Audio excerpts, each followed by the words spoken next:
মন্দিরার 10 বছরের মেয়ে মৌলি খুব শান্ত। বাড়িতে একা একা থাকে। মন্দিরা কাজ করে একটা নার্সিংহোমে রিসেপশনে বসে। বাড়ি থেকে বের হয় সেই সকাল 8টায়, আর ফিরতে ফিরতে সেই রাত 8টা বেজে যায়। মৌলি বাড়িতে একাই থাকে। সপ্তাহে একদিন ছুটি পায়, তখন মেয়েটাকে সঙ্গ দিতে পারে। মৌলির কিন্তু কোনো রাগ হয় না। ছোট থেকেই মেয়েটা খুব বুঝদার হয়েছে। মৌলি ওদের বাড়ির সামনেই একটা স্কুলে পড়ে। মৌলি কোনোদিনই ওর বাবাকে দেখেনি। মাকে বাবার কথা জানতে চাইলে মা কোনো উত্তর দেয় না। মৌলি ভাবে, তবে কি বাবা নেই? মা তো সিঁদুর পরে না। সেদিন স্কুল থেকে ফিরে মন খারাপ নিয়ে মায়ের অপেক্ষা করে বসে থাকে। অন্যদিন ঠাকুরকে সন্ধ্যার সময় ধূপ দেখায়, কিন্তু সেদিন সন্ধ্যা হয়ে যায়, তবু মৌলি ঘর অন্ধকার করে বসে থাকে আর জানালা দিয়ে বাইরের দিকে তাকিয়ে থাকে। চোখ দিয়ে নিজের অজান্তেই জল চলে আসে। আসলে প্রতিদিন ওর বন্ধু পিউ, মৌমিতাদের মায়েরা স্কুল থেকে ওদের নিতে আসে, কিন্তু মৌলির কেউ যায় না। যেদিন ওদের মা যেতে পারে না, সেদিন ওদের বাবা এসে নিয়ে যায়। ওরা যখন ওদের বাবার হাত ধরে বাড়ি ফেরে, তখন মৌলির দেখতে খুব ভালো লাগে।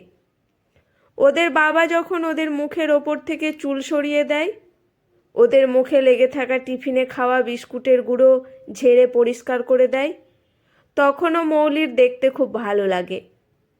ওদের দেখতে ভালো লাগলেও মনে কিন্তু খুব কষ্ট হয়।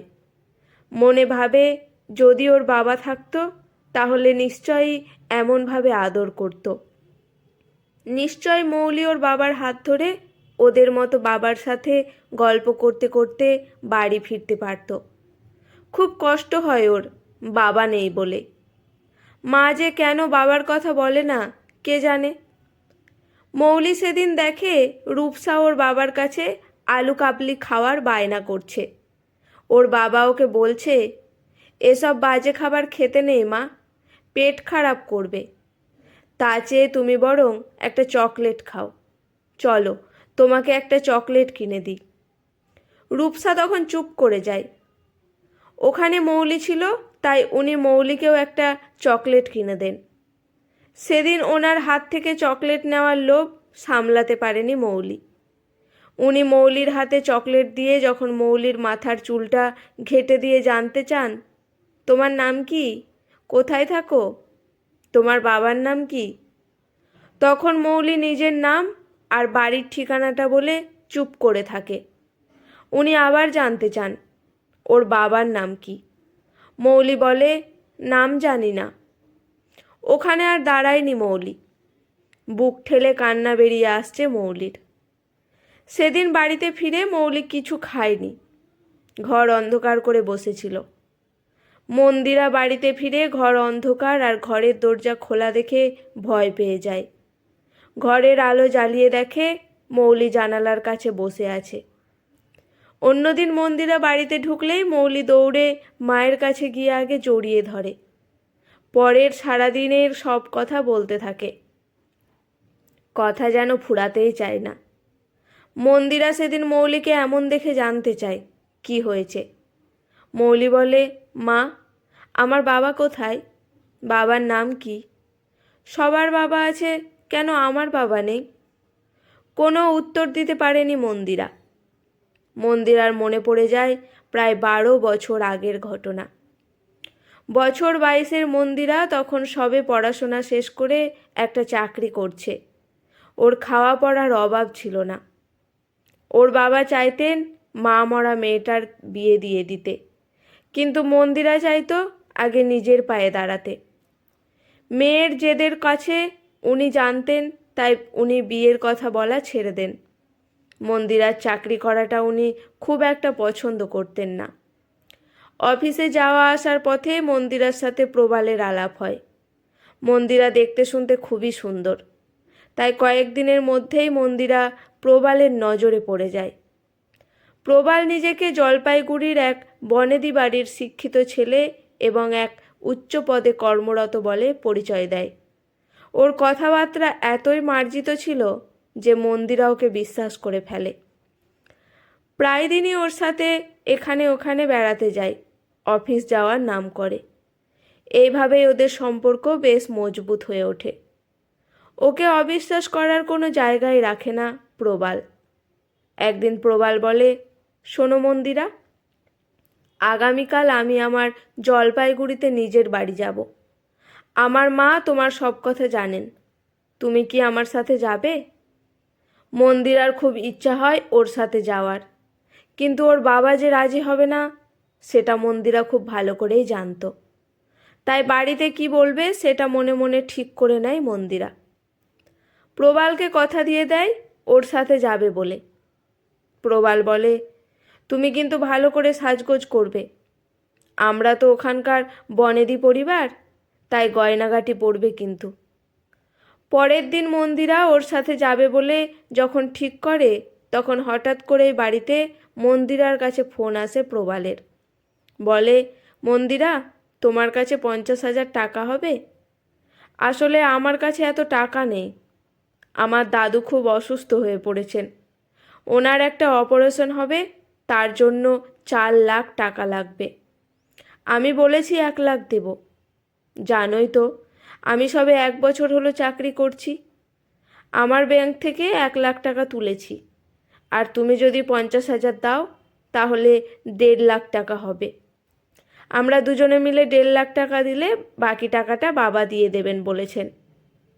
মন্দিরা ব্যাংক থেকে জমানো টাকা তুলে আর নিজের বিয়ের জন্য গড়ানো গয়নাগুলো লুকিয়ে নিয়ে নেয়।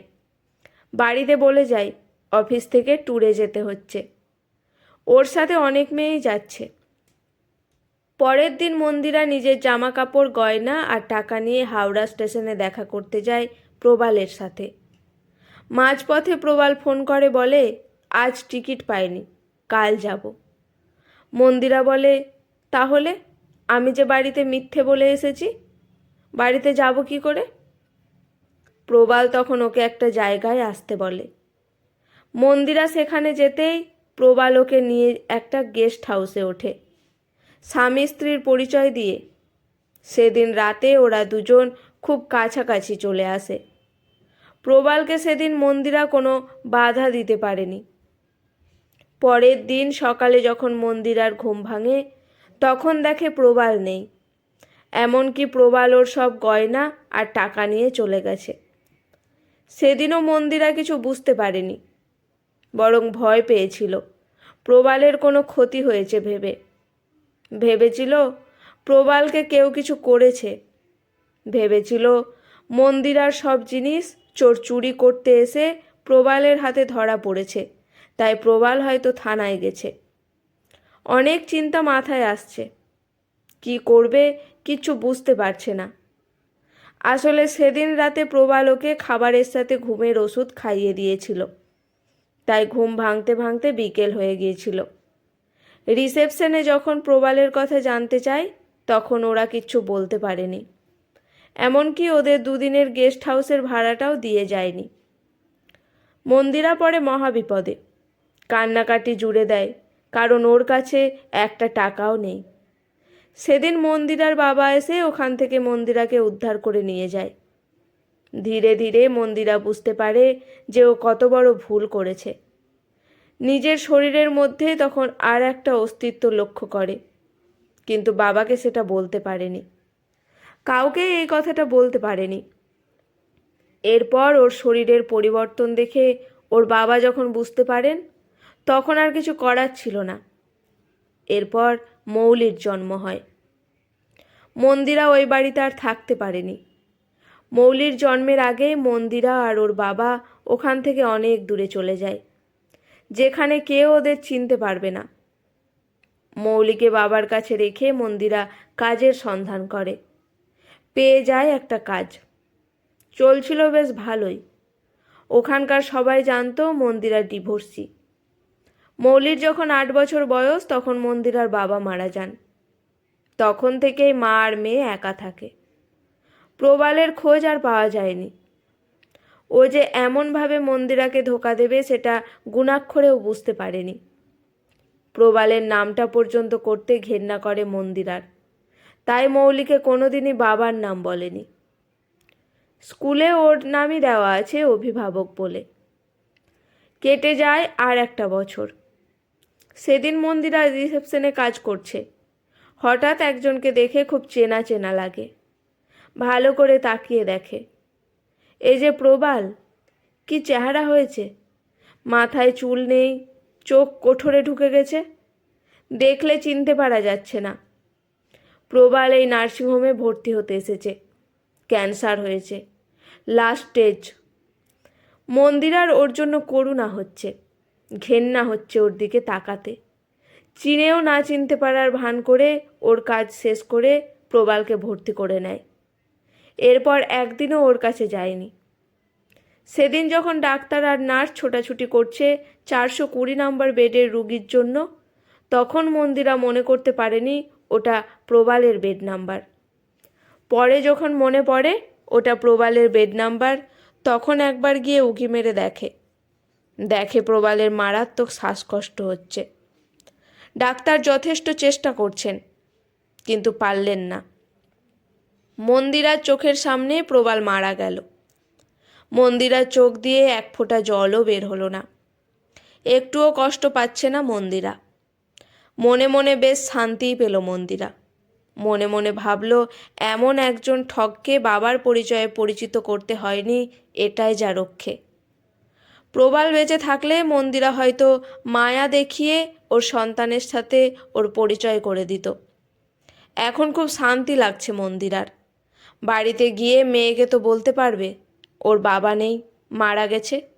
এটা তো আর মিথ্যে বলা হবে না। দিনের শেষে মৌলি তো জানতে পারবে ওর বাবা মারা গেছে, ওর বাবা মৃত, ওর মা বিধবা। গল্পটি এখানেই সমাপ্ত।